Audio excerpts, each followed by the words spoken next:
નવા રણુજાનો ઇતિહાસ. નવું રણુજા મંદિર ગુજરાતના જામનગર જિલ્લાના કાલાવડ તાલુકાથી લગભગ 8 કિમી દૂર આવેલું છે. આ પવિત્ર મંદિર 12 બીજના ધણી શ્રી રામદેવ પીર મહારાજને સમર્પિત છે, જ્યાં દર વર્ષે અનેક ભક્તો દર્શન માટે આવે છે.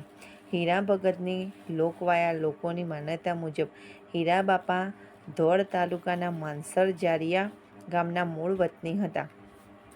હીરાબાપા લગભગ 20 થી 22 વર્ષની ઉંમરે નાનપણમાં માતા પિતા ગુજરી જાય છે.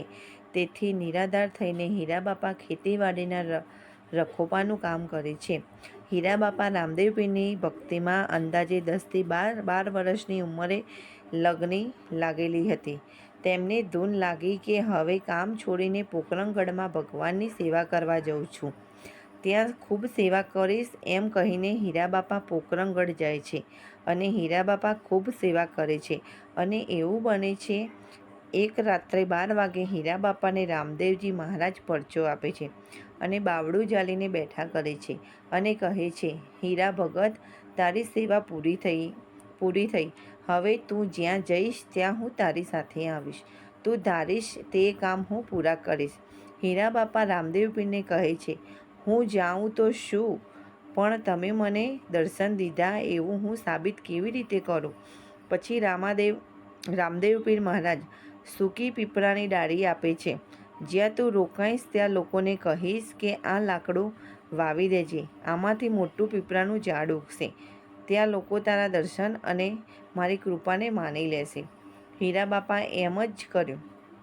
તેમણે તે સૂકી પીપળાની ડાળી વાવી અને ત્યાંથી જ અદ્ભુત રીતે પીપળાનું મોટું ઝાડ ઉગી નીકળ્યું, જે આજે પણ નવા રણુજા ધામમાં હીરાબાપાની સમાધિ પાસે છે. આ ઝાડને ભક્તો પવિત્ર માને છે અને તેની આસપાસ પરિક્રમા કરે છે. આ ચમત્કારને કારણે લોકો હીરાબાપાની ભક્તિ અને રામદેવ પીરની શક્તિને સ્વીકારે છે. અને લોકવાયકા મુજબ રામદેવ પીર મહારાજ એક ફોટો પણ આપે છે. પછી કહે કે જા હીરા ભગત. પછી હીરાબાપા પોકરણગઢથી ચાલતા નીકળી જાય છે અને નવા રણુજા પાસે આવે છે. પછી હીરાબાપા અહીં આવ્યા ત્યારે આ વેરાન વગડો હતો, કોઈ ગામ નહોતું. તેમની છબી મૂકી અને રામદેવ પીરની સ્થાપના કરી અને દર્શન કરવા માટે જે પણ લોકો આવે તેમને જમ્યા વિના જવા ના દેતા. લોકવાયકા મુજબ હવે એક દિવસ એવું બને છે, સવારનો ટાઈમ છે, હીરાબાપા ઝાડ નીચે બેઠા છે. ત્યાં એક ખેડૂત આવે છે ને રડતા રડતા હીરાબાપાને કહે છે, બાપા, મેં વાવણીની તૈયારી કરી છે અને મારો બળદ મરી ગયો છે. હવે મારે શું કરવું?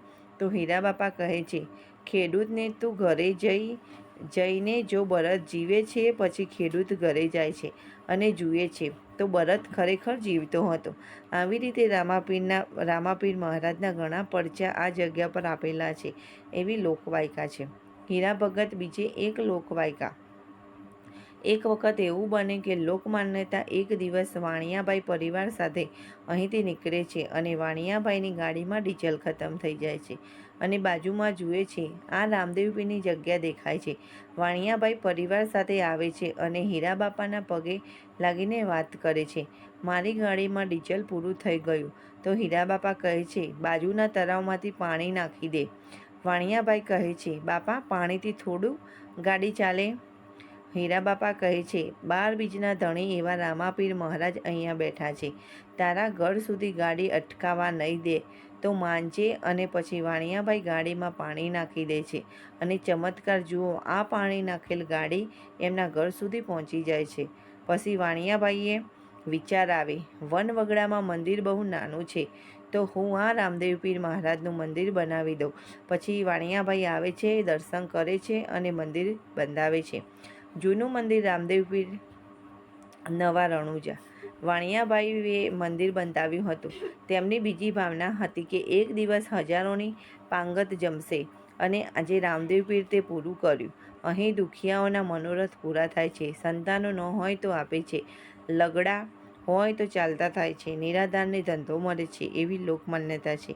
બાજુમાં નવું મંદિર બન્યું છે અને જૂનું મંદિર પણ એ જગ્યાએ અર્થાવત છે, જેને લોકો પરચાનું મંદિર કહે છે. હીરાબાપાની સમાધિ અહીંયા આવેલી છે અને અહીંયા હીરાબાપાનો અખંડ ધૂણો પણ ચાલે છે અને આ જગ્યા અતિ પ્રાચીન છે એવું માનવામાં આવે છે. લોકો અહીંયા બીજ ભરવા માટે પણ આવે છે.